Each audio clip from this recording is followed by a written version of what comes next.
महाराष्ट्र विधानसभा चुनाव अपने चरम पर है। बड़े नेता दिल्ली से महाराष्ट्र जा रहे हैं। जनता को अपनी तरफ खींचने की कोशिश जारी है। इसी कड़ी में महाराष्ट्र में राहुल गांधी ने अपनी चाल चल दी है। दरअसल महाराष्ट्र विधानसभा चुनाव अब काफी तेज हो चुका है। लगातार प्रचार चल रहा है। महाविकास अघाड़ी और महायुति के नेताओं ने अपनी पूरी ताकत चुनाव प्रचार में झोंक दी है। इसी कड़ी में अपनी जीत को सुनिश्चित करने के लिए एक बड़ी चाल राहुल गांधी ने चली है। इस मास्टर स्ट्रोक से मोदी शाह के होश उड़ गए हैं। जानकारों का कहना है कि इस दांव से बीजेपी पहले भी परेशान रह चुकी है।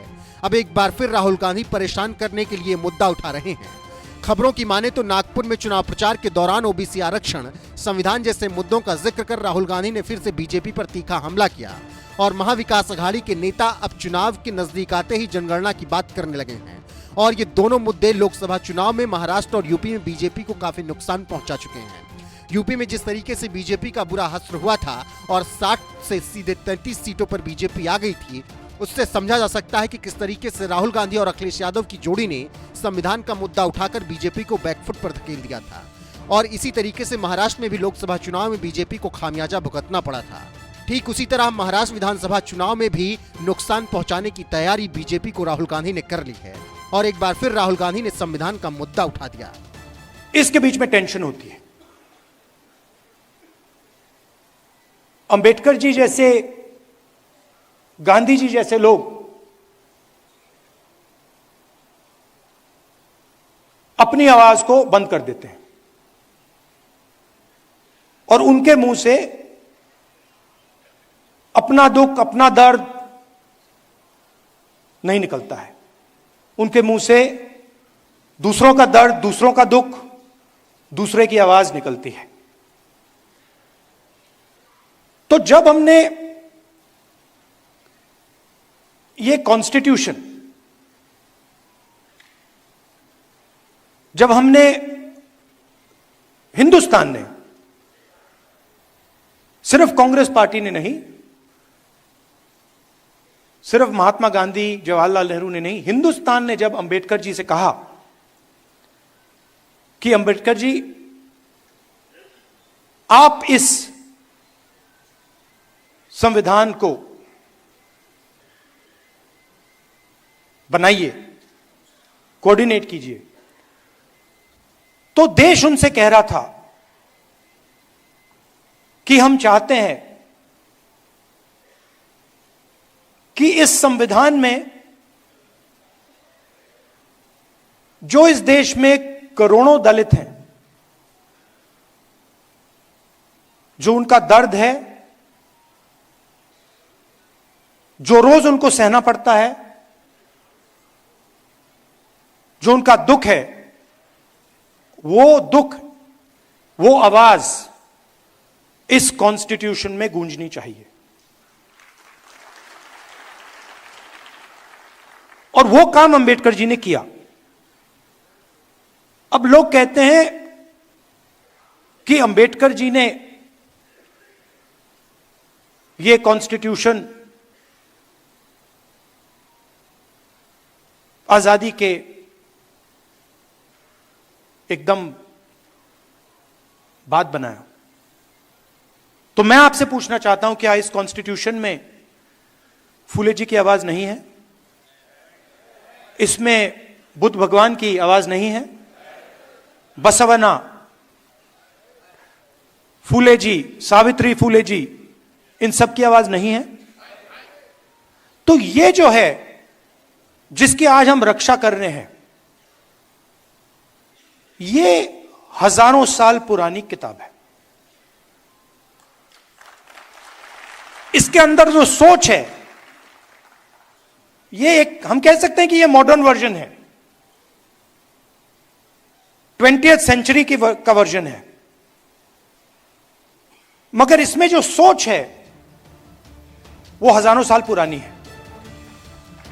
तो सुना आपने नागपुर में राहुल गांधी ने मोदी और आरएसएस पर किस तरीके से तंज कसा। अब देखना होगा कि बीजेपी इसका जवाब किस तरीके से देती है। जानकारी देते चले कि राहुल गांधी नागपुर के रेशमबाग में संविधान बचाओ सम्मेलन में ये सारी बातें बोल रहे थे, जहां आरएसएस का मुख्यालय है। इसी को लेकर अब राजनीतिक विश्लेषक सवाल उठा रहे हैं कि आखिर राहुल गांधी ने यही जगह क्यों चुनी।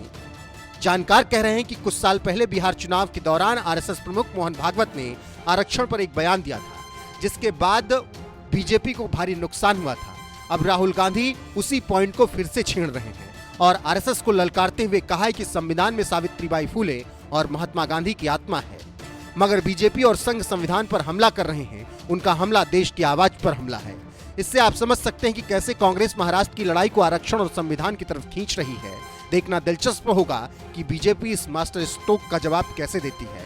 फिलहाल इस खबर पर आपकी राय क्या है, कमेंट में जरूर बताएं। और राहुल गांधी ने इस दौरान और क्या कुछ कहा है, सुनते जाइए।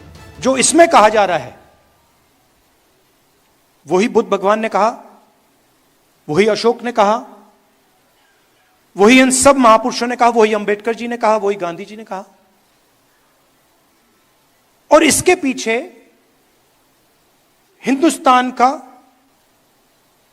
एक विजन है। यह सिर्फ एक किताब नहीं है, यह एक जीने का तरीका है, मरने का तरीका है कि अगर हम जिएंगे, देश में जिएंगे, तो एक दूसरे का आदर करेंगे, रिस्पेक्ट करेंगे, और जितनी जगह हम चाहते हैं उतनी ही जगह हम दूसरे को देने के लिए तैयार होंगे।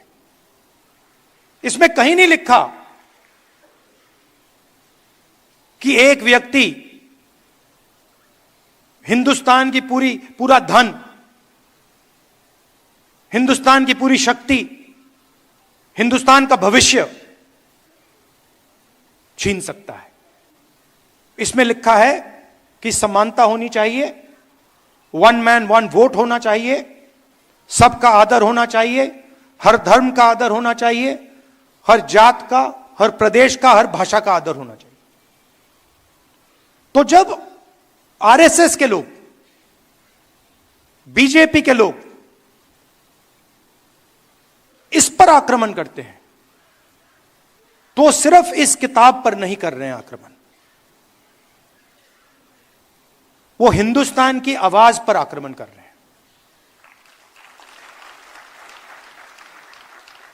कॉन्स्टिट्यूशन से हमारे इंस्टीट्यूशंस बनते हैं, सरकार के अलग अलग संस्थाएं बनती हैं, इलेक्शन कमीशन बनता है।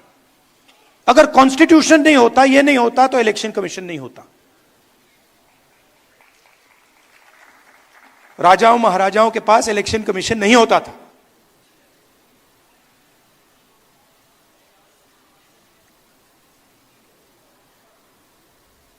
तो इससे हिंदुस्तान का education system, IIT, IIM, primary education system, secondary education system, यह सब निकलता है। पब्लिक अस्पताल यहां से आते हैं। इसको आप मिटा दीजिए, आपको एक पब्लिक अस्पताल नहीं मिलेगा, एक पब्लिक स्कूल नहीं मिलेगा, एक पब्लिक कॉलेज नहीं मिलेगा, सब गायब हो जाएगा।